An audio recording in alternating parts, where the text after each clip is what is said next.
Last time, you were promised a boson, and I only partially delivered. You got to see normal through her eyes, and then I let you down. This time, I am a man reborn, and ready to correct my mistakes in this Amazon mini playthrough Redux. I shall purge this land of the shadow. I say that, but actually I'm going to be using javelins in the beginning this time. I mean, you already saw what bow can do early, so I want to mix it up. I'm running out of content, you know, even though I only post like 3 times a year. Now javelins do play differently than bow. Like when I got to level 2, I dumped all my points into dexterity for attack rating, and for skills I got a point into jab. That's it for the skill tree for now. You won't be seeing it till level 6, since that's really when the Javelin skills start getting pretty tasty. In fact, I'm not even gonna use jab since it is annoying and uses up mana, and that's where the normal throw attack comes in and deals a lot of damage. Corpse Fire Fight is case in point. Blood Raven can be tough though. Simple math is to blame here, since higher the level of the monster equals lower your chance to hit it, and therefore I missed a lot. Just for that, an argument can be made that a point in critical strike would make sure that the hits that do land do more damage. At that point, honestly though, you'll be min-maxing, and given that we're only going to be relying on physical damage for only a little while, it ain't really worth it. For the time that I was a physical zone though, I put my stat points into dexterity all the way to increase my attack rating as much as possible, since that is the main stat I needed before I reached level 6. At level 6 I got the lovely gift of poison damage. For most characters it comes from strangling gas potions, but for this girl it came from poison javelin. I got another nice skill here too, Power Strike, that does lightning damage. Now Poison Javelin is going to be my throw attack of choice, and Power Strike is going to be my jab attack, and I will be putting points into both as I level up. Poison Javelin is kind of weird to use though, since you want to kite when playing with the skill. This thing does poison damage in a straight line, so you want your enemies to follow that trail in a straight line as well, which is of course not always possible. As it turns out, remember all the dex I had invested before to get my attack rating up? Yeah, well now I really want my attacks to miss, because that would allow the poison javelin to pierce through the enemy and leave a poison cloud to damage the others. The positive is though that you do a lot more damage to the countess, who is not resistant to your attacks, like she is to fire arrow in the case of a boazon.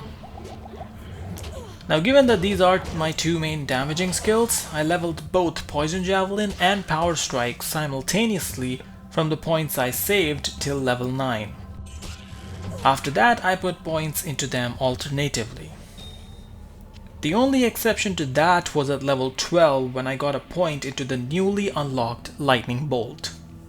That wasn't because I was planning to use it. It is a pretty weird skill, kinda like Lightning Fury without the Fury part. The main reason I got this though was because this will serve as a prerequisite to get Charge Strike at level 18. That might be happening sooner than you might think, since my gal reached level 15 while doing Countess runs, because I couldn't find a dang Eth rune for the life of me. Once I did find it, I built the Stealth rune word. Amazons tend to care a lot about positioning, and running fast can definitely help you with that. They aren't much for casting though, so the FCR stat is not that important, not at least till I get a teleport staff. FHR, Dex and Poison Res are just nice bonuses as for most characters. As another nice bonus, I got a rare amulet from Rakonishu while going down to Tristram. It had some all-res and magic find, which I'll gladly take for now. Speaking of sweet low-level rares, I killed the hammer guy in barracks using Power Strike with ease, and used the Imbue quests on some heavy boots, mostly hoping for faster run walk, but honestly I was pretty happy with these. Frost Nova on Struck, faster hit recovery, fire resistance, and half freeze duration are all excellent stats, and I'll take them any day. What wasn't quite so excellent was the normal Endariel fight. It is pretty clear how much fire damage helps in the early going, as with the Boazon, this was much easier, but the Javelin holds her own with Power Strike. Now sure, it isn't Charge Strike quite yet, but it is pretty much the little sister and does do respectable damage to bosses as such. Also, don't worry about the amp damage flying about in the fight. That was just from a set of javelins I found with a chance to cast amp damage, which is completely useless since all my damage was lightning and poison to take the Poison Queen herself down. This maiden shall inflict no more anguish. Now, Halls of the Dead in Act 2 was a mixed bag.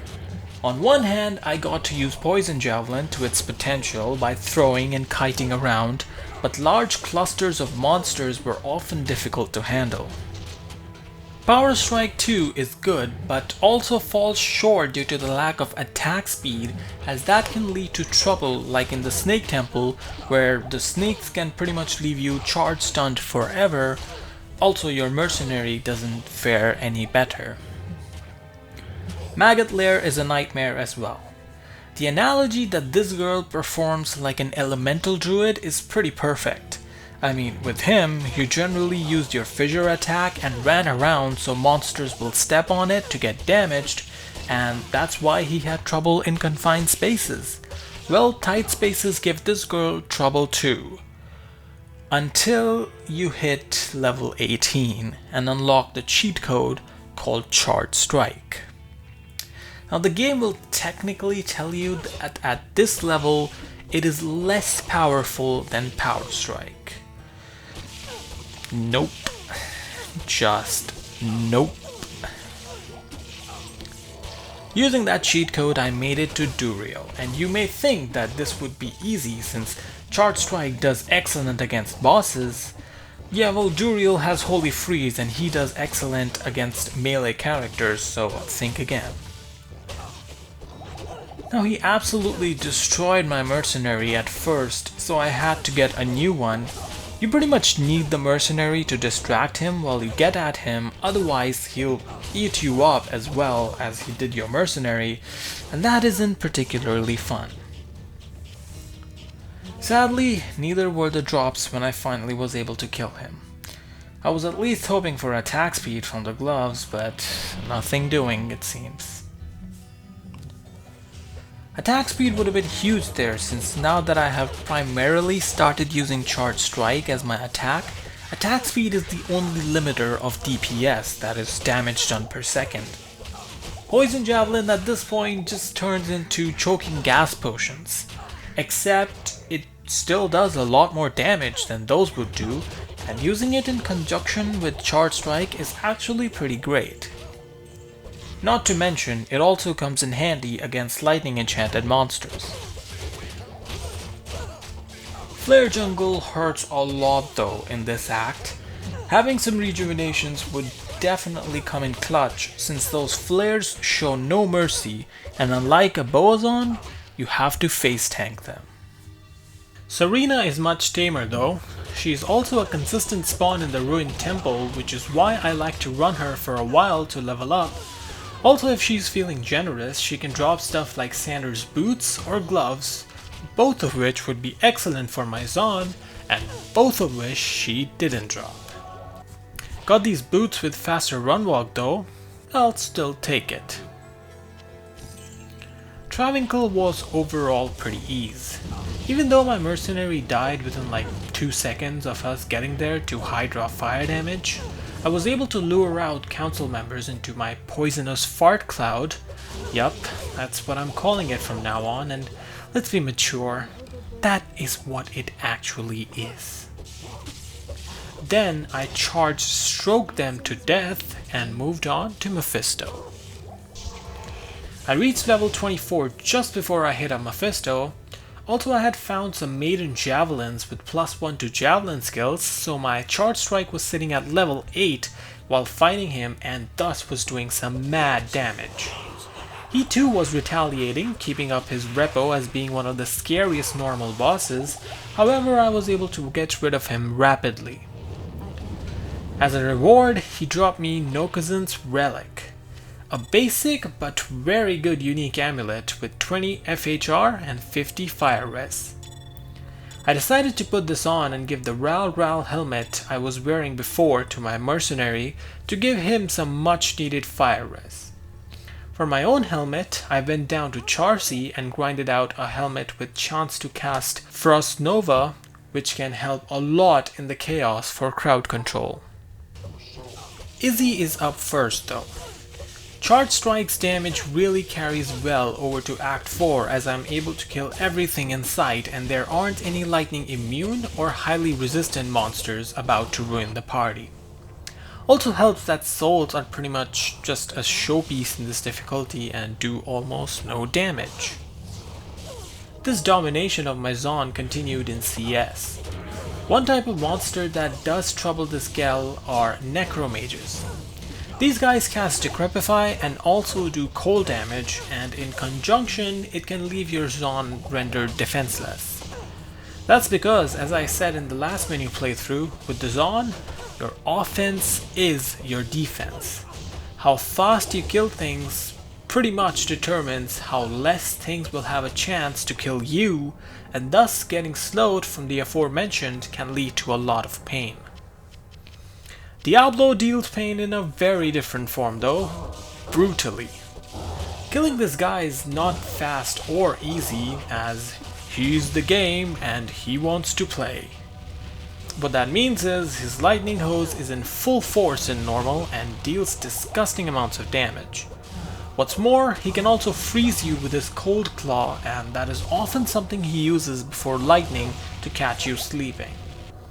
Thankfully I was wise to his tricks and was able to get through this fight without dying.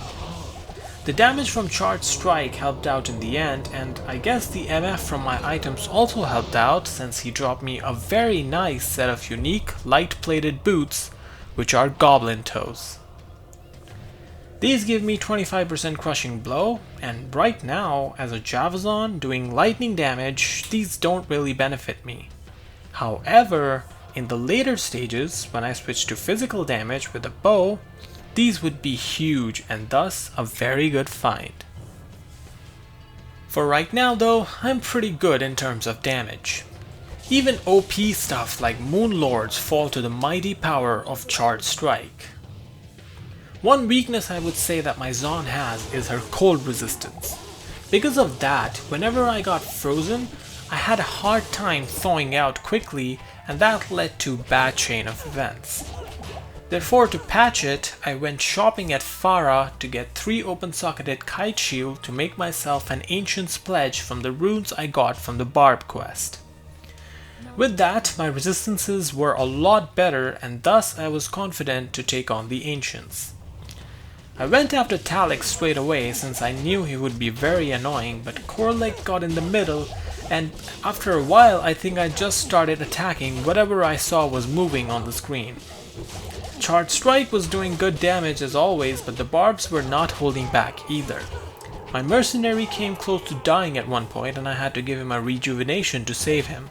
I wanted him to stick around since after we took down Talik and Korlik, he can help with the Madoc fight, which would have been a little tedious without him since he does have some respectable lightning resistance. After which, I went down to the throne. Clearing it and the first 2 waves was mostly standard fare. The third wave gave me some troubles with Bartok being lightning enchanted, but then I used my good old friend Poison Javelin to deal with him.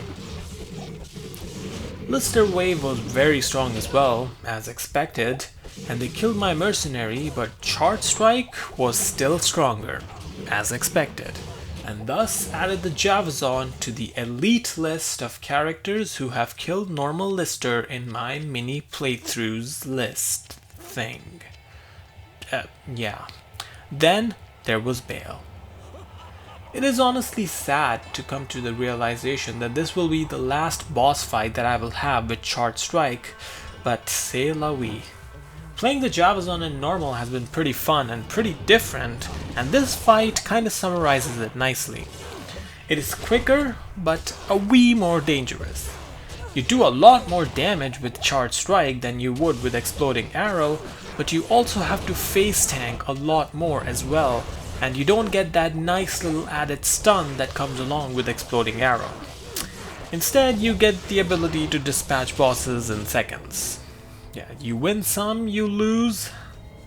Not a lot, actually.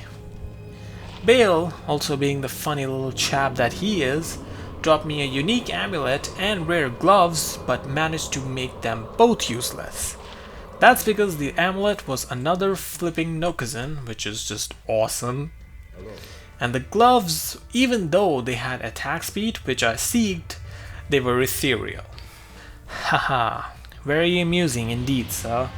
Hope you burn in hell. I am impressed. Before that though, I have to burn him in Nightmare, and before that even, I have to get to him. We start in Act 1 Nightmare in the Den. Doing this quest is essential for me since I want a respec to bow pretty much as soon as I'm done with my Countess farming. I had wasted my respec in normal to get enough strength to wear my Ancient's Pledge, and I think I was going to regret it since I was nearing level 30. Instead of having points to put into Lightning Fury, as I would want, I was stuck with the 7 odd points in Poison Javelin. That thing is pretty much useless at this point, especially with that minimal investment. Thankfully, Charged Strike is such a broken skill that it carried me all the way to the Countess. There I farmed for some runes for a while, after which I respec'd into the bow spec with which I plan to clear Nightmare. So here my Boazon is going to be a Frost Maiden, and for her weapon I have chosen Zephyr. Ort Eth in a 2-socketed Hunter's Bow bought from Charcy in normal. This is about as cheap as it gets, folks. Still, this works really well since I don't really need any damage from my bow. The only thing I need is attack speed, which this provides 25% off, and that's plenty. It also provides 25 faster run walk, which is a much appreciated bonus. As an alternative, I could also use rare bows like this one, which give +2 bow skills, but since this particular one is really slow and thus the damage it adds does not compensate for the attack speed I will lose to switch to it. Alternatively, I could also throw 3 Shale runes in a Hunter's Bow for mass 60% IAS. The trouble with that is that your main attack, Freezing Arrow, consumes a lot of mana, and having attack speed that high will have diminishing returns as your mana literally won't be able to regen that quickly anyways. Therefore, for now, I'm sticking with the middle ground of Zephyr. Keeping the theme of cheap but effective going, we have Lore Helmet. This is like the stealth armor almost. It finds a way on pretty much every character I build except for the odd melee build that requires something specific. That's because it has +1 to skills, 30 lightning res, and 10 energy, stats that almost every character can appreciate. That 10 to energy is especially nice due to the aforementioned mana problems this girl tends to have. My amulet is Nokazin's Relic. This is pretty great to have since the massive 50% fire res it provides just alleviates the need to even think about that stat at all. Also, the 20% FHR it adds is always nice. Then we have these arrows. They're good. Then is my armor. That's the wrong armor. Then is my armor, Peace. Now I was wearing the stealth before because I was doing some normal Countess runs with it and I wanted to run fast, but going forward in Nightmare, this is going to be my armor of choice due to the +2 to Amazon skills, 20 FHR and 30 cold res. It adds a significant amount of damage and defense, and also the chance to cast level 15 Valkyrie actually works now since I have points invested in that skill. all the more reason to love it. My boots are 20 faster run walk, nothing special. These are still nice since they let me run fast and kind of fit into the style of which the Amazon plays. I'll explain more in a bit. First though are my rings. On the right I have a ring with 26% magic find. This is pretty high of a magic find percentage on a magic ring, and I think it makes it kinda cool and rare, especially given that I found this in normal difficulty. Also, not to mention that it increases my chance to find something awesome in the future. My Demonite Sash has a couple of good stats, 16 to life and 12 to poison res. Nothing much, but it will do since the main role it plays is to get me an extra row of mana potions, which I really do need. My left ring provides 20 cold res, which I really needed as well, and it also gives 2% mana leech. That doesn't help me much though, since A, my physical attack doesn't really hit that often, and B, even if it did, it won't do much damage since almost all of my damage is cold. Finally are my gloves. These give a good mixture of offense and defense. Bought them from Nightmare Charcy, and they give 10% increased attack speed and 24% lightning resistance. Speaking of those resistances, yeah, it's not the best, but honestly, it doesn't have to be. This is where the thing I was talking about, the Amazon's playstyle, comes into picture. The way this is supposed to work is that you're not meant to get hit that often anyways, since you're supposed to have your meat shields soak all the damage while you shoot arrows from afar.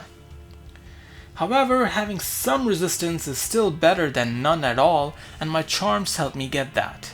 They're a nice mixture of life, resistances, and some faster run walk as well. Then for skills. I'm putting all my current points into Freezing Arrow. This is my main damaging skill as a Frost Maiden.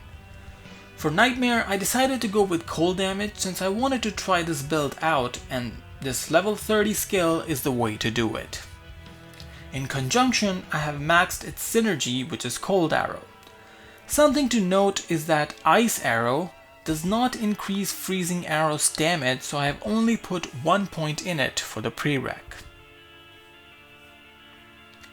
With the rest of the points, I went to town with the passive tree. The Amazon has a vast passive tree, and out of that I have a few points invested into Pierce, which gets me up to 60%, which I would say is pretty good for now. Then finally are my two meat shields, one of them being the Valkyrie. Now since Freezing Arrow has no synergy other than Cold Arrow, I will put points into Valkyrie after maxing Freezing Arrow to get this girl a little tankier. My other meat shield is my Mercenary. Admittedly, his gear needs an upgrade since he is using a rare hard leather armor that I found in like cold plains of normal. Combine that with a Ral helmet, yeah, his gear makes even mine look expensive. His weapon is good though. Much like most of my gear, it is cheap but effective, strength in a pike giving him decent damage, lifesteal, and crushing blow. I love using this weapon on all my Nightmare level mercs since the crushing blow massively increases the damage output. As for the damage output of my Frost Maiden, it's good. Like, very good. Like, it can kill a boss pack with 2 arrows good. The only thing that worries me is whether this damage will carry through, since there aren't a lot more levels left for which I will be skilling Freezing Arrow. Will the damage carried over to Andariel? Here you can see my plan of putting my meat shields to work in action. I stuffed my Mercenary full of antidotes, and with my Valkyrie, they both do a good job of distracting Andariel from me throughout the fight so I can sit afar and shoot arrows at her. Pretty much untouched. Also, you may be wondering what happened to the Valkyrie mid-fight. That was just the CTC proc taking place and casting a new level 15 Valkyrie, which is even tankier. Didn't really need that though, since Andariel was already going down. After killing her, I did the Andariel bug, since I do plan on doing some Andy runs till I hit level 50. That's not because I feel like I need the runs or any new items, but just to be on the safe side. I mean, the Zealer did wonders with this formula, right? Why fix it if it ain't broke? In my runs, I used the lower resistant curse on her to do extra damage with my freezing arrow and to increase my killing speed. Even with all those tricks up my sleeve, I didn't really get that many exciting drops. First, I found Tear Haunch from some goblins, you know, the little dudes that shout Rakanishu all the time. These boots are pretty decent though, since they provide me with 10 all res in addition to the 20 faster run walk, but they have high strength requirements, so I'll have to wait if I want to use them. Also found a unique plate mail, which is bone flesh. This armor can be a good upgrade for my mercenary, providing him with some more lifesteal and open wounds as well.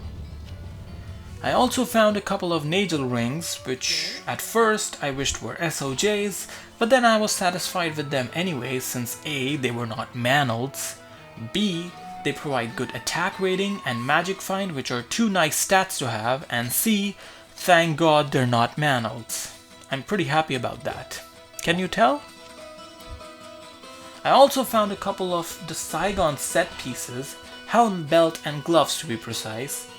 I wasn't really going all in with the helm plus gloves combo this time though, since my attacks don't really rely on attack rating, and therefore I don't need them at the moment, but they could be good for the future. That was all for magic finding, folks. Like I said, not a lot of great finds, but I got to level 50 and I think my gear is good enough to take on Nightmare as it is. Maggot Lair only confirms my presumptions by showing the devastating amount of damage Freezing Arrow does. Points invested in Pierce pay out big time in this place, since having the ability to pierce through boss packs in linear corridors and get all of them in one shot is extremely satisfying and effective. You may also have noticed how I was now putting my skill points into Valkyrie, and she, along with the Merc, were serving as excellent meat shields, as demonstrated by the wickedly dangerous Fangskin fight. I'm so glad I did not have to get in his face for the action. Title of this Amazon sex tape. Yeah, well, moving on though, this demonstration of meat shields continued in the Duriel fight. This fight was quite chill. You know, I had to say that because of the holy freeze and the cold damage, but even figuratively, there isn't much to worry about here. The level 15 chance to cast Valkyrie from Peace is very tanky, and she herself was able to take almost all of Duriel's hits in the fight. I think my Merc contributed a little bit with a crushing blow here and there, but with the lower res and cold damage from my Zon, Duriel was dispatched off duly.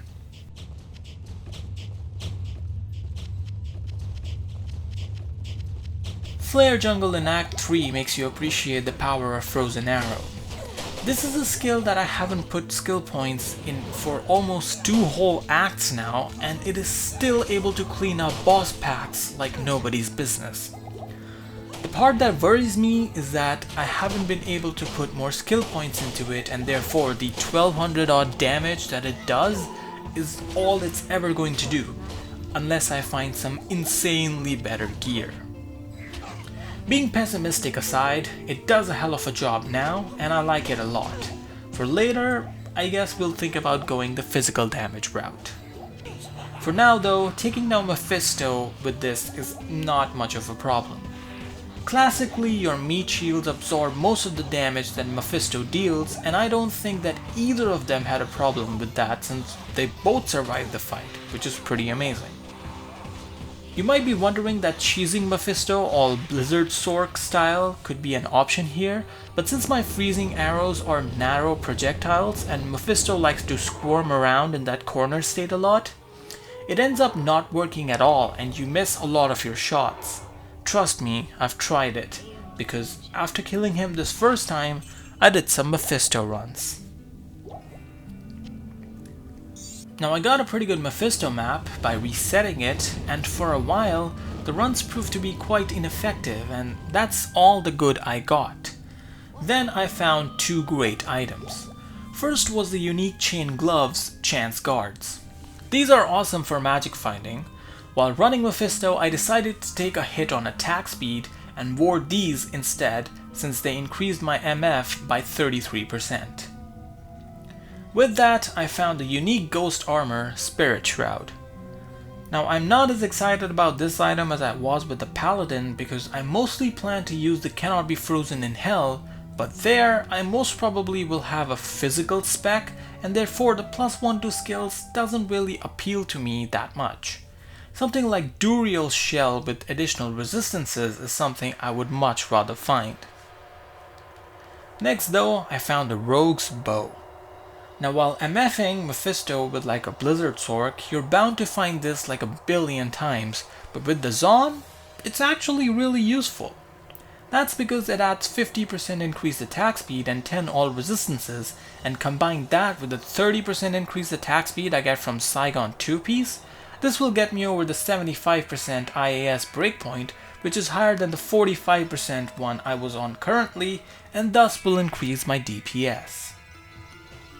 Next drop though is never overlooked for the Amazon since it is the staple Sharkskin belt, Razortail.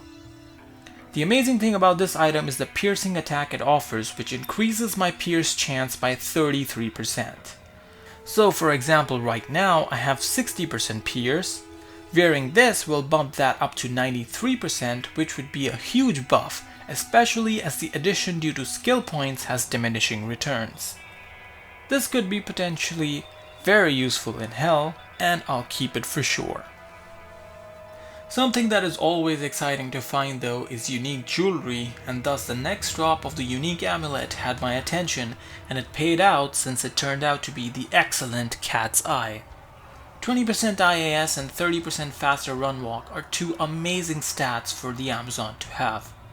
Sure, it doesn't have resistances, which happens to be my biggest problem at the moment, but this item is so cool that I plan to wear this thing until the need for resistances gets too dire.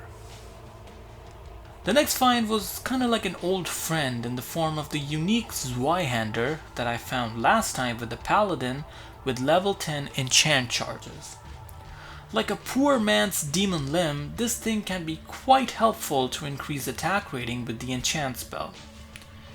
Looking at it with this Zon though, this really requires a lot of strength invested, and I wonder if investing all those points into dexterity instead would be better. Something we'll have to see later. After that, I found two awesome helmets, starting off with the unique Salet Rockstopper. This is endgame equipment, folks. Tri-res with 10% damage reduction is huge defensively, and I can pretty much guarantee that this will end up either on my or my Merc's head heading into Hell. The second helm in question had me buzzing though, since it was the unique bassinet, which is the Dark Sight helm.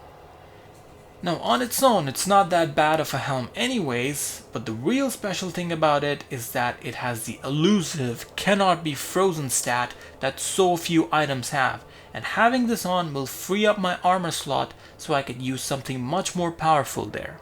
Very interesting stuff. That was pretty much it for Mephisto running. Overall, I found some good items and I got to level 60 by the end of it. Also, my Valkyrie had become a lot more tanky and strong going into Act 4. That's good though, because I would need her to tank souls. Now these aren't normal souls, they pack a serious punch, especially given that my lightning resistance is 19%. The prereqs of Valkyrie though, being dodge, evade and avoid, can screw you up since due to the plus skills I have, they are at a high enough level that when I'm being attacked from all sides, my Amazon will just start shooting arrows in random directions because either of those skills got activated mid-attack, and that can be very annoying. Speaking of skills, cold damage from freezing arrow has also started to slow down a bit. I'm not saying that it's still not good, but it is what it is. It's going to remain the exact same, and I can tell that in Hell, it won't hold. Contrary to that, my Valkyrie holds up really well, as you can see. She was easily able to tank Infector, and with Izzy's quest skill points, she's above level 17, which means that she now has a rare weapon with her, which actually gives her some significant amount of damage output. Against Diablo though, things did not go so well. I had planned to use lower resist on him and try to kill him with my cold damage, but my meat shields died too quickly for me to have a chance to attack him freely. Therefore I left the wand and used my teleport staff to get in close quarters with him, where he was more likely to use his less effective melee attacks on the Merc and Valkyrie. This gave them a good chance to survive and gave me a good window to shoot my freezing arrows. Combine that with the Merc's crushing blows and I was able to snipe him down. Now, one type of monster that I couldn't snipe down were cold immutes. These had started to pop up in Act 5 Nightmare, but not a lot. Honestly, cold damage fares much better than fire and even lightning in that regard.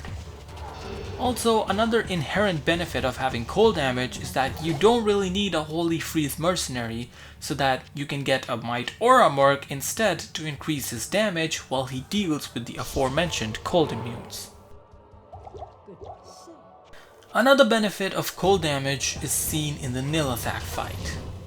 You may already know this, but when you kill frozen enemies in Diablo 2, they often shatter and don't leave a corpse, and thus there is less chance for Nilly to corpse explode since there are less corpses to do so, and by the time he realizes that, he already did.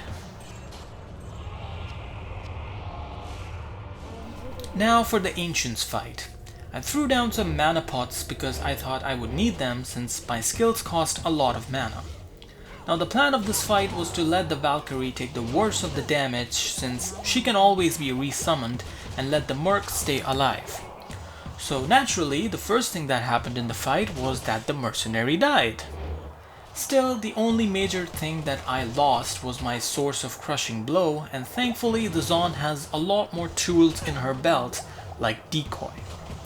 Maddock was having none of it though and was going after me. Finally, he somehow saw the meaty Valkyrie and decided to attack her, and so I was able to kill him. This fight showcases that the points I invested in Valkyrie are paying out as she is able to take on multiple Ancients at a time, while I can safely shoot at them from a distance. Talik was the final one to go due to his magic resistance stat.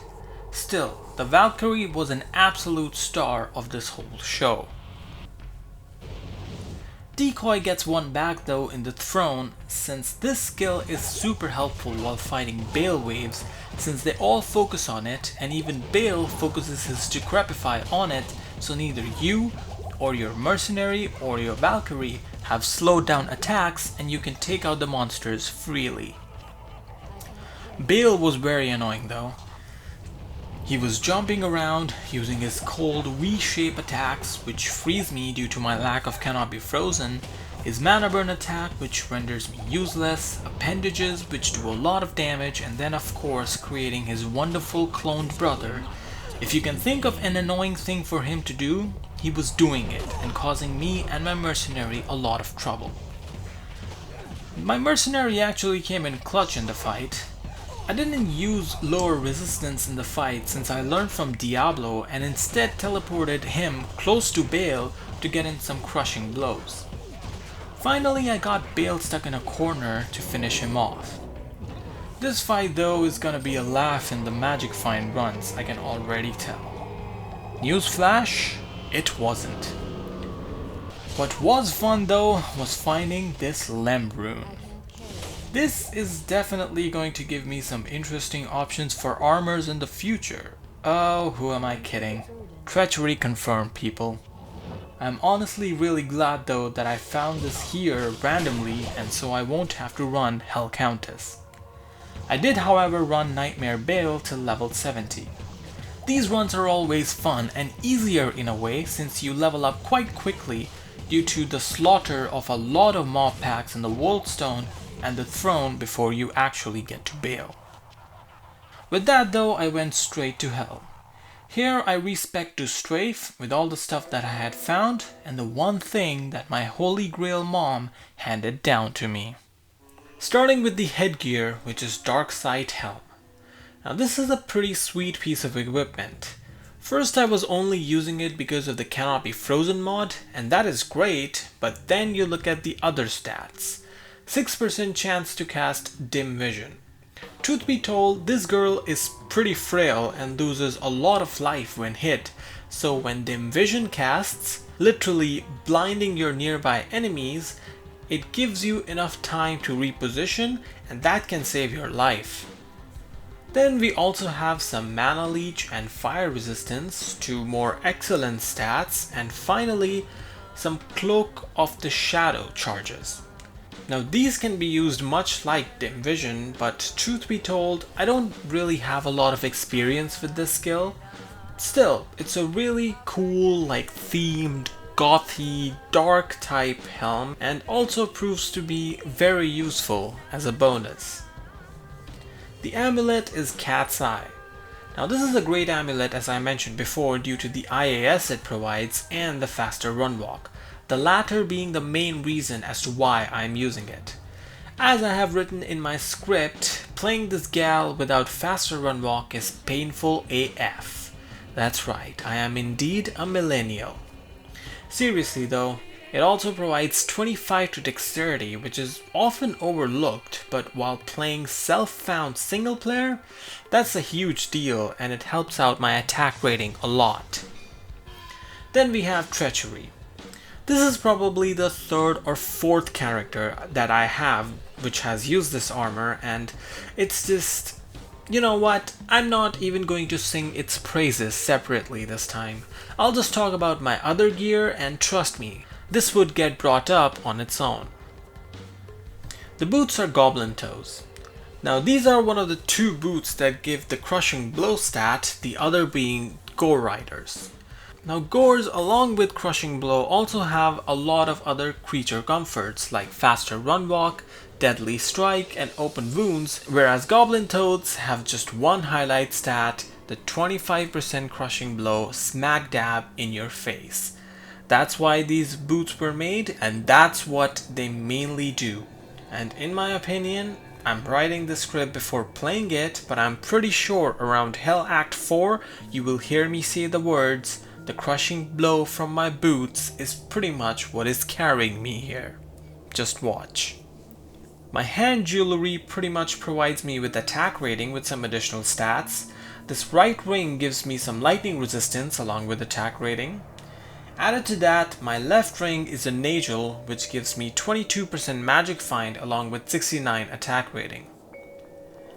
Due to this, my res does suffer a lot.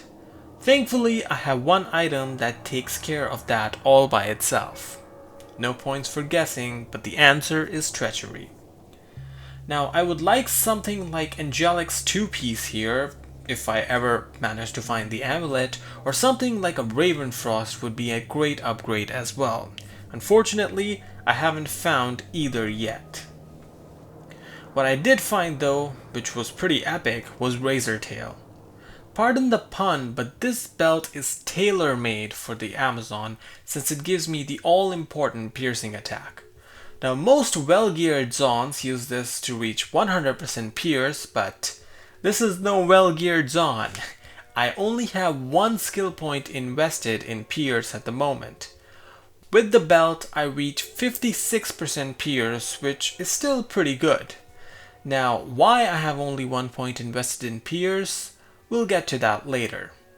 For now, Razortail also provides me with 15 dexterity as well, which, like I mentioned before, helps my attack rating, and that is awesome. The gloves I have are also pretty offensively based. Those are Venom Grips. I found these while doing Nightmare Bale runs, and they're basic but also really good. They don't give me increased attack speed because, again, Treachery takes care of that. Mainly they provide me with 5% of each, Crushing Blow and Lifesteal. Good for both offense and defense. I like that. Then you're gonna love me. That's the bow speaking. It's the one that did the bad impression, not me. Witchwell string, ladies and gentlemen. Now, this thing does a lot of things, which may or may not include sounding like Christian Bale, but seriously though, this bow is like the Nikola Tesla of bows. That is to say, it is the internet darling. Go to any forum about the boson and you'll find people raving about it all over the place, so I just wanted to test it out for myself. How good is Witchwell string actually? Just because I don't use these clickbait titles doesn't mean I'm not curious. Well, on paper, this looks bad because the base damage on it, even after being upgraded to a diamond bow, are pretty unimpressive. Then you look at the stats, like 2% chance to cast level 5 amplified damage, and percentage deadly strike, which increases with character level, and then this bow starts to look a lot more appealing. Both of those things double the physical damage, and so if both cast together, we could be looking at 4 times the damage shown on paper. Now we're getting somewhere. Then you go a little further down and you see that this comes with 2 sockets for customization. The first one I use for an Am rune to get additional 7% life leech. The next is indeed socketed with a Neph rune, and that's because I wanted knockback. Believe it or not, knockback is one of the most important stats a boson can have, as it helps you both defensively and offensively. You'll see. Finally, this thing provides 40 all resistances. This was one of the major factors why I chose this over something like an upped Gold Strike Arc or even a Blood Raven's Charge. Yup, that thing was also in the running, mainly because I really wanted those revive charges. Those were a bit of a gimmick though, but the res provided by this bow is huge and almost makes up for the fact that I can't use a shield while also using bows. At the end of the day though, the bow is only going to help me so much, and my overall res, yeah, it's not looking good, but it becomes a lot better with Fate from Treachery. Not to mention, you're a boson, remember? You're not supposed to get hit. Still, I will be looking forward to facing souls with this lightning resistance. Going on though, let's talk about another bad stat on my character, that being her attack rating. 3.5k, that's not good at all. That is why I have 125 strength points invested so that I can wield this awkward sword that gives me enchant charges. Now with the enchant proc, my attack rating goes up to 4.8k, which is okay, but still is not something that is going to hold throughout, telling you from experience. Therefore in the future I plan to do Helendarial runs to hopefully get something to sort this out, as she notoriously drops more jewelry items than any other boss. Back to the present though, I have 650 life, which is the round number I chose, and then dump the rest of the points into dexterity. Now you need a lot of points in dex because of the aforementioned attack rating, and it also increases your base damage as well. Now while taking a look at skills, you'll notice the theme to max attack rating continues, as most of my points in the passive tree are in penetrate. That's why I have only 1 point in critical strike and pierce, and my gear is compensating for both of these. I didn't want to cheap out on the Valkyrie though, since I have seen how important she is, and thus I have gotten her up to level 17 so that she spawns with a rare weapon and more importantly is just tankier. Then are my main damaging skills. As I mentioned before, I'm going for a strafe build, and therefore I have maxed this skill to maximize damage. This skill splits your arrows into multiple and fires at the enemies with 3/4 the weapon damage. This is going to be my main skill of choice while fighting most enemies except for bosses, which is where this comes in, Guided Arrow. You might remember this as the skill I hated in my last Zon mini playthrough, but I have since grown to love it now, since with a good bow and good attack speed, it can actually put in work. Also, the fact that it can't miss makes it a prime candidate to use against bosses to land those sweet crushing blows. Speaking of crushing blows, my Merc's known to deal a few in his day. Now, however, let's just say his state has seen better days. His armor is still the same bone flesh since I didn't find a spare limb to give him a treachery as well. His helmet is good though, rock stopper. Honestly, this thing is so good that if I happen to find a more appealing source of Canopy Frozen, I would take this off his head and use it for the Zon because it is just that good defensively. The saddest part though is his weapon. Strength in a partisan. That isn't even an elite level base, people. But what can you do? I tried running the pits for a while, but this is the best I could do for him this time. Again, I'll have to hope that in my journey of MF in the future, I find something half decent for him to use as well, because right now, his damage is highly lacking and thus is his ability to leech. Granted, my Zon isn't much of a tank either. Now I know that my bow has amplified damage, but using it to kill physical immunes is still a pain, and thus I would rather just run away from them, like I was doing here. It's really not my fault that pit spawn was waiting there to jump scare me with a literal one-shot. Oh dear. It's all good though.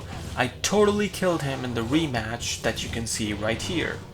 Offensively, my gear really puts in work to the point that the damage output is often surprising to me. Talking about the state of my defensive prowess though, yeah, that's a whole another story. Okay, let's just please not have any more close calls and actually get to Andariel, because this is where the magic is about to happen. Now I would just like to preface this fight by saying that I got extremely unlucky with the monster rolls here, or in other words, this fight did not go well. Unfortunately for me, these undead ghoul guys spawned all around Andariel, and that was a problem since they are all resistant to physical damage and thus hard to kill. I couldn't ignore them neither, since Andariel herself was like a monster train chewing up my mercenary and Valks like nothing, and thus having to deal with other damage would have certainly led to death. Therefore, for the majority of the fight I had to run back and forth using strafe since I had to kill multiple enemies at once. This meant that my arrows had a poor chance to hit Andariel due to my lack of attack rating, but the ones that did hit, especially with amp damage, did some real damage. What I really want to be doing though is while killing her is to use my guided arrow so as to nail her every time with consistent damage, whether it be crushing blow or not. Therefore, this dragged the fight a lot longer than I hoped, and hopefully the MF runs would be much faster and much more fruitful. Because geez, Andariel, might as well have dropped me nothing there. Would be pretty comparable to these drops. So, like I mentioned before, my Zon's offensive prowess, especially once amp damage costs, is massive, and she can, if she gets the right setup, kill Andariel within seconds, as you saw there. Problem is that getting this setup is not easy, and emulating it over and over again till I get to level 80, that would be nuts. That's why I gave up after leveling up only one time. The reason being that A, there is not much experience I was getting from her anyway, since I've been only killing a few boss packs and dying accidentally reset all of that. B, my magic find was exceptionally low and thus I was not finding anything, and C, killing Andariel is very tedious and takes a lot of time in normal circumstances. I was running around like an idiot and feeding my Valkyrie to her, and it just didn't seem practical. Therefore, I decided to move on to Act 2 and just farm experience by killing bosses along the way. My Zon is more than capable of handling the surroundings here anyways. Beetle Burst proves my point and also helps me prove my point of how crucial knockback is. You can see in this fight how with knockback I was pretty much able to push him off screen. Now, not only is that good defensively, but the flinches due to knockback make him stay in my line of fire, thus I do more damage to him consistently. With that, I went into the Maggot Lair with great expectations, and you would think that due to the linear corridors and piercing strafe attacks that this would be a breeze for the Amazon. I mean, my arrows would clear everything in the path very easily and we would be golden, right? Yeah, except for mosquitoes. I completely forgot about these guaranteed physical immunes that spawn in here, and thus after seeing them, only one emotion went through my brain. Panic. Panic. Panic. Now, if you're not melodramatic as me though, these things are still killable. Even without amp damage being cast, the poison damage from venom that you get from Treachery is enough from my Zon to kill most of these bugs and clear through the rest of the lair.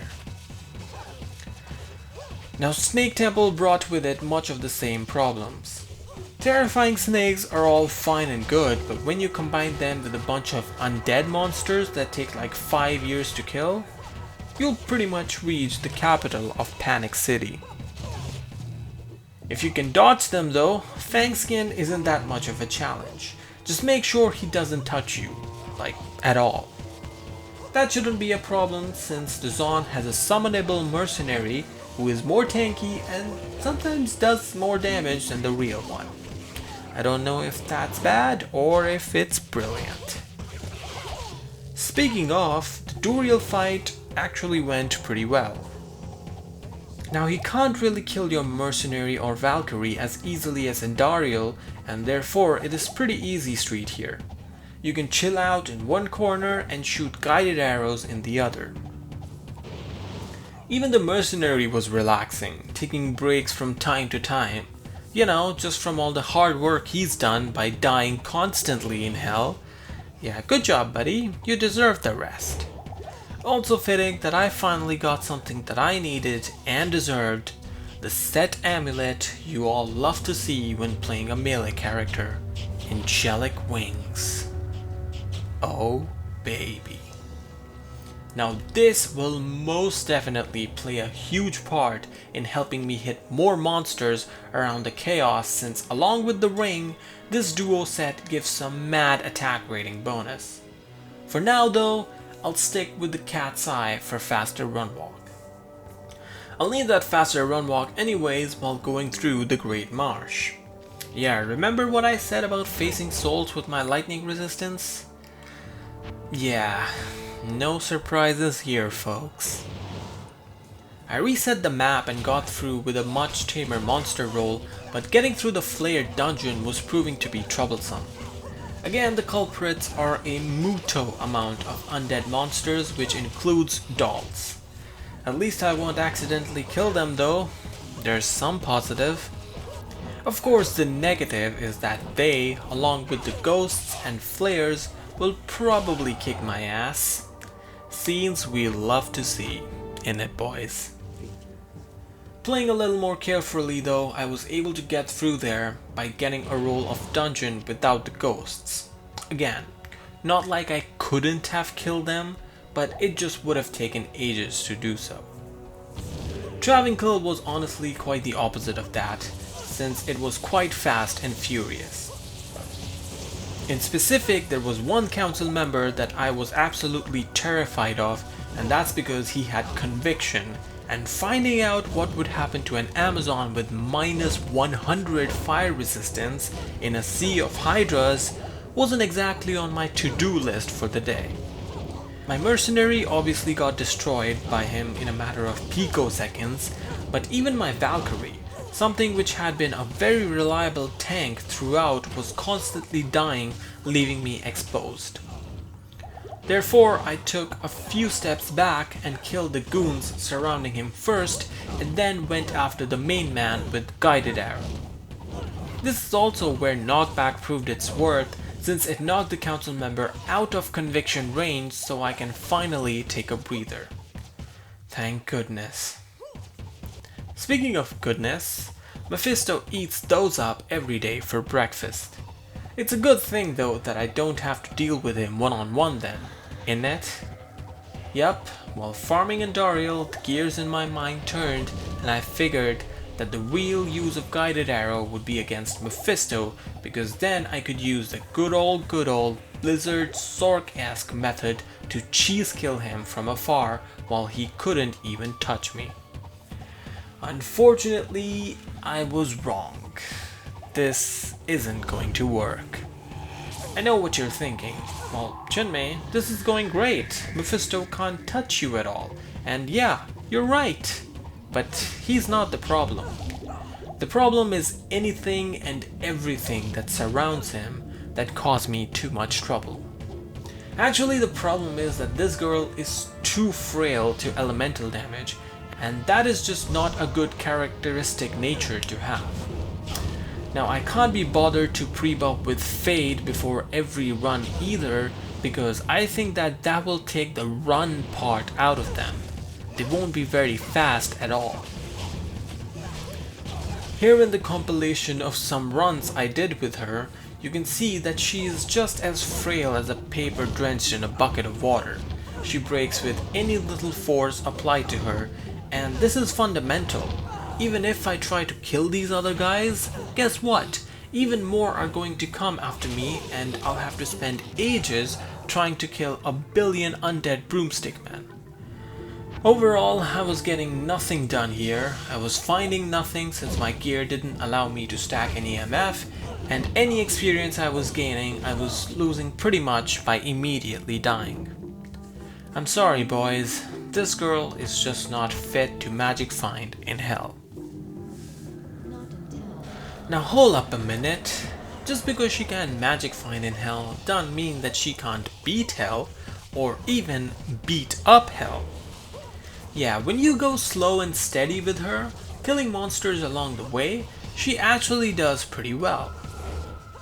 Now she won't take on an entire army of souls with Conviction Aura, but really, who can? I can tell you what she can do, that is she can kill Iswal and the goons surrounding him, and she can do that pretty damn well. Not only that, she's actually pretty good in the chaos as well. There's one thing I hate more than being wrong, and that is being wrong on the internet, but damn it, I was wrong. The damage of this girl, especially with amp damage, holds up, and it just isn't the goblin toads that are carrying me through this stage of the game. It is not all sunshine and maple syrup either. You're no hammered in, and there are certain things that you need to watch out for. The biggest is that the CS is a big place with monsters coming in from all directions. The one thing I guess I never mentioned about strafe is that when you click the attack, your Amazon automatically tries to shoot all the monsters on the screen.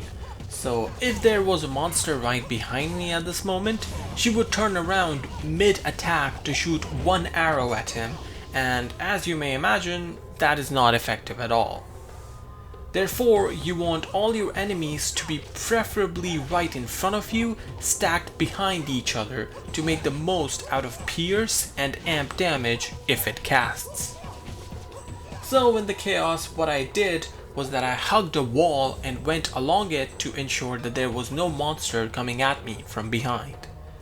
That all being said, I was really surprised at how well she dealt with the Infector pack. The big thing here is of course that my chance to hit has massively increased since I'm wearing the Angelics, making sure that I hit much more often, and thus my chance to hit, crit, and cast amp damage are all up. Also, this fight highlights the tankiness of the Valkyrie. She was maxed out at this stage thanks to the reward skill points from the Izzy quest, and boy did she prove her worth here. The Syces boys killed her though, but thankfully they weren't extra fast, and before they could come at me, I was able to cast another one.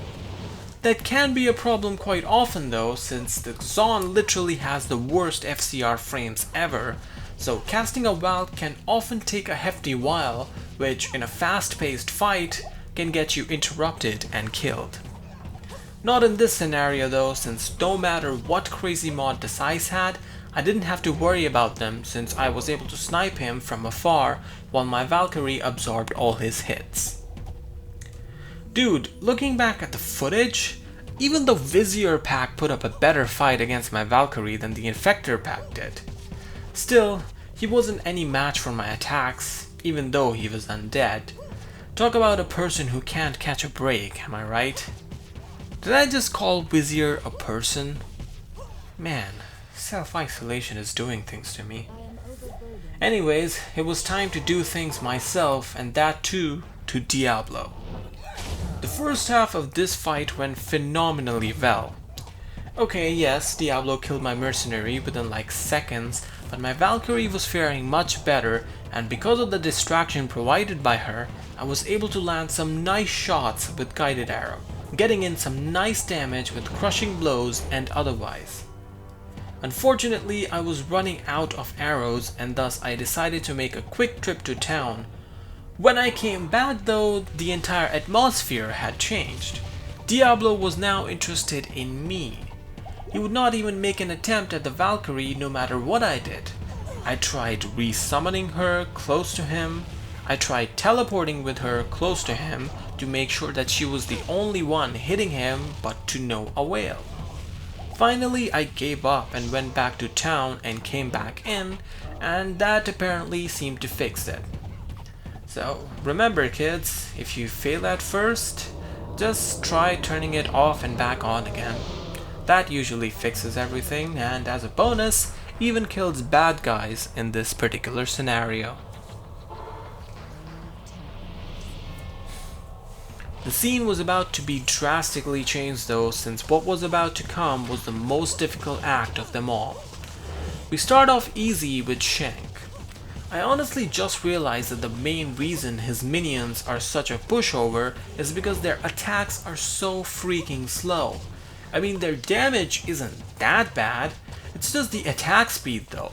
That ain't gonna get you anywhere, son. Similar is the case with Eldritch, thus making him a consistent, reliable, and fast kill. Wait a minute, I can magic find him! Now sure, my actual magic find at this stage was probably like 0, but still, doing runs of him was not a bad idea if only for some levels, items to sell for gold, and hey, maybe I can get lucky and find a cheeky item as well. You know what they say, fortune favors the brave, and I got the set winged helm as my reward. The infamously mispronounced Guillaume's face. 30% FHR, 35% crushing blow, and 15% deadly strike with 15 to strength. Hot damn, this is such a good piece of equipment, and I am so sad that I will probably never use it. That's because my mercenary literally stays alive only because of the rock stopper he has on, and I need my Darksight helm for the Cannot Be Frozen mod. Still, if nothing else, this will serve as a symbol that if you put your mind to something, you can do it, even if that means finding a way to magic find with the boas on in Hell. So after my Eldritch runs in Hell, I was feeling pretty solid because A, I had hoarded a ton of gold, pretty much the max you can carry with 2.5 mil in the stash and 700k on my body. I had also hoarded a healthy supply of purple drinks since, given my defenses, I had a feeling I was going to need these going forward. Finally, C, I was at level 80. Ah yes, finally hit that coveted level 80 that I had been trying to hit since Endario. This allowed me to put in more points in dexterity and penetrate to increase my attack rating even further. I had also made some gear changes, mainly my mercenary had. I finally built him a Treachery. Now, what I think I forgot to show you was in Hell Act 4, I got a Lem rune from the Hellforge.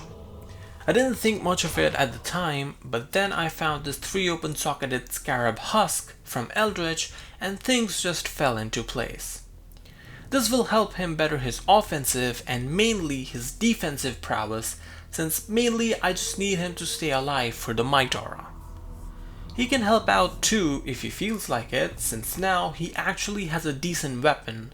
Still the strength runeward, but now in a Stygian pike, and I'm feeling much more confident about his ability to leech from monsters and hold his own. To get the runes amp tier for him, I went back to Nightmare, and there I also shopped some 40 faster run walk boots for my Zon. Nothing special here, but I thought that these would make a good substitute for the goblin toes when I'm just moving around and keep me nimble. While doing main quests like saving Anya though, I put on my main gear on. Now this is the role of monsters I settled with in the Frozen River, and it consisted of snakes, ghosts and pindleskin dudes, since they were pretty much the least threatening of the monsters that you can hope to get down here.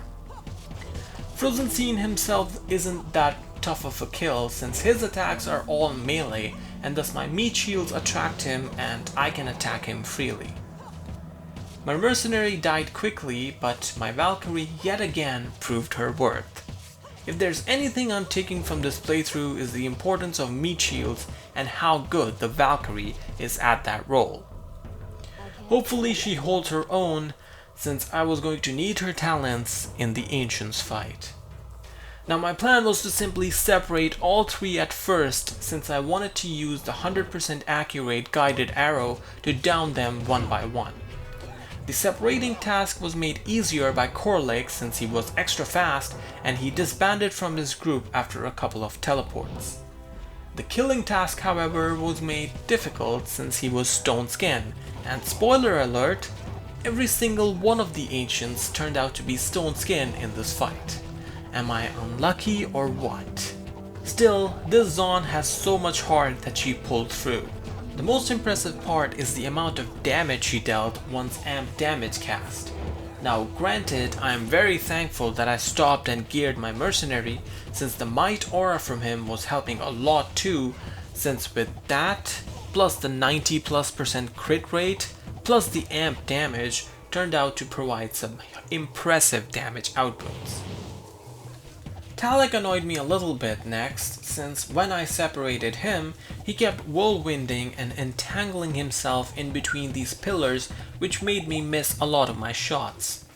Thankfully, after a while, he just stopped acting like a 3-year-old playing peekaboo and finally came out and stood in front of me so that I could kill him.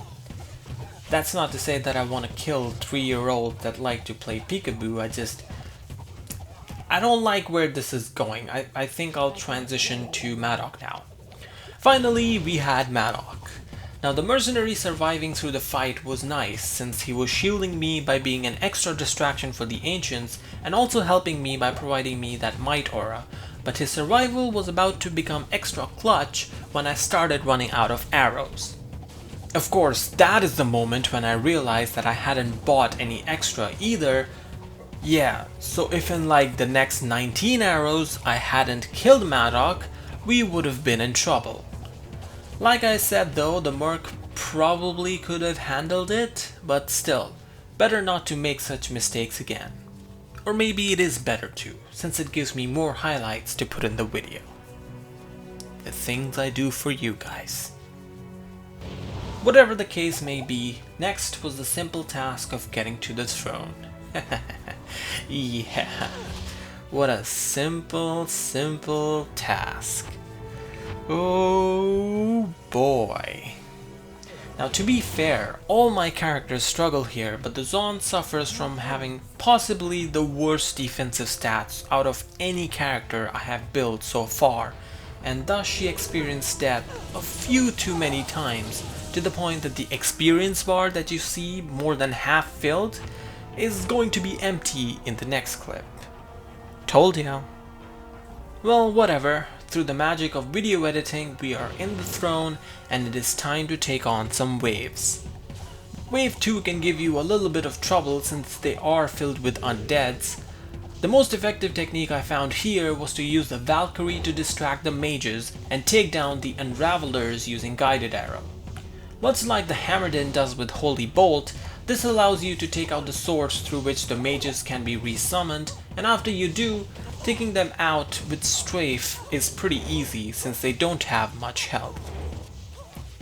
Now with the other waves, strafe is your best bet, and that includes Lister. Yes, I was able to down Hell Lister with this girl, and it just shows you the power of Witchwald's string when amped damage casts. Also the power of the Valkyrie to hold off the wave. Now it wasn't easy all the way through since Lister was cursed, and my Valkyrie couldn't really handle that, but once it was down to like 3 or 4 monsters, she was able to take those on with no problem, giving me ample time to shoot them down. Which brings us on to the final Bale fight. This fight was also quite annoying in the beginning since Bale made a clone like 1,000,000,000 times and I had to go to town to reset him because I didn't want to deal with him. Reason being that I'm not confident in my defensive ability, and the last thing I want to do is die without having a TP open and have to go through the entire throne again. Still, overall, this girl was a lot of fun to play with. Normal was obviously a breeze with Charge Strike owning everything, and Nightmare was much the same, if not better, with Freezing Arrow owning everything. This actually may be my first character to make it through Nightmare without dying, and yeah, that is kind of how bad of a player I am. That's also the reason why I was terrified of using Witchwild's string in Hell with its lackluster raw damage. Even now, you'll see that Bale gets stuck at around 1 HP forever. Also unlucky that amp damage didn't cast in this fight, and thus it was quite a drag. In the end though, all's well that ends well. I got to experience another journey through Diablo 2 with the Amazon. First, by getting in the face of monsters and charging them to death as a Javazon, and then as a Boazon, following her best Corona disciplines and social distancing first, letting your meat shields take the damage while you snipe enemies out. Seriously though people, I was going to upload this video along with another one in May, like I said in the plans of 2020, but with all the insanity going on in the world, I thought I'd do my part and provide you with some entertainment. Also, I had a lot of free time since my college is not going on, so that always helps. Anyways, I hope you find this content riveting. Thanks for watching. Yours truly, with love.